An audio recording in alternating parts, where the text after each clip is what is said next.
How'd you like me calling that fancy violin of yours just an instrument? Her violin just an instrument? No. She shuddered. Her 19th century masterpiece was a work of art. Frankie took roses as seriously as she took music. Sorry. Plants are nice. I mean, roses are nice.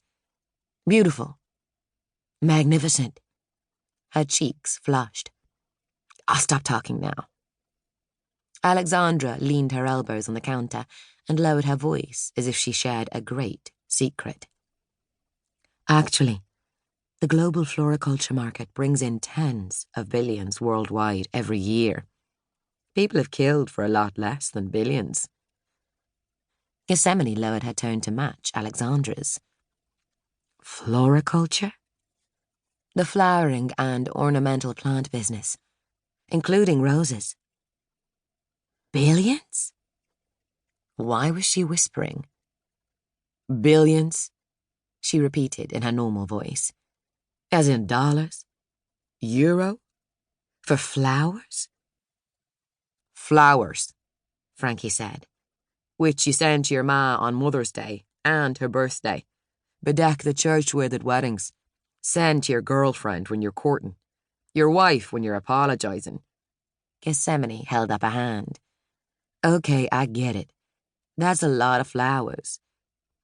But still. Don't forget the ones you plant in your garden. Alexandra reached over the counter and poked at the one stems in Frankie's hand, and frowned at Gethsemane. Or buy from the grocer. Did you know over 40% of the cut flowers you Americans import are roses? Maybe you should stick to the cut ones.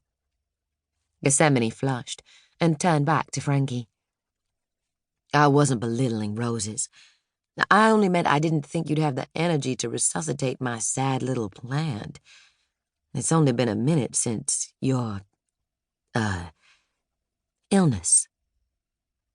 Frankie, like the rest of Dunmullach's firstborn males, had fallen victim to a wasting sickness unleashed by the curse of an angry spirit determined to avenge herself for the evil done to her centuries ago.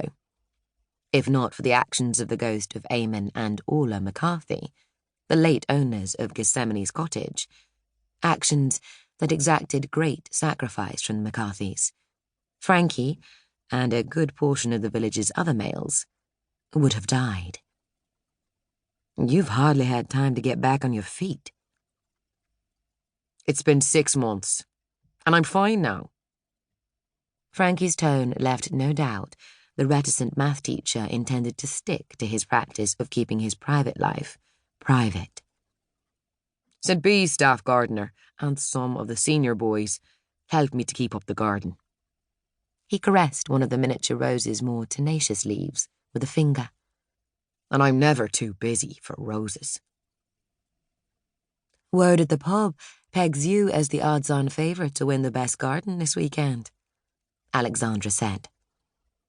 The International Rose Hybridizers Association had selected Dunmullach to host the open competition portion, which pitted professional rosarians against skilled amateurs, of their 13th annual Rose and Garden Show. Gethsemane may have been as much of an expert in flower shows as she was in Sanskrit, which is to say, not at all, but she'd heard of the IRHA's annual show, which was almost as prestigious as the Chelsea Flower Show, even before she'd been asked to perform during the opening and closing ceremonies. A breeder who won a gold medal at the IRHA annual Rose and Garden Show could sell or license their hybrid to one of the professional growers who scoured the event for promising cultivars to introduce to the market and potentially earn enough money to buy a small planet. Residents of the host city won the privilege of competing their gardens as well as cut flowers. Frankie had hybridized a rose, which almost no one, including her, had been allowed to see, and planned to enter it in both divisions. Gethsemane sighed a mixture of guilt and resignation. A compost bin was the only place she'd be entering her rose. It wasn't boasting to say she had many talents. Multi-instrumentalist, conductor, composer.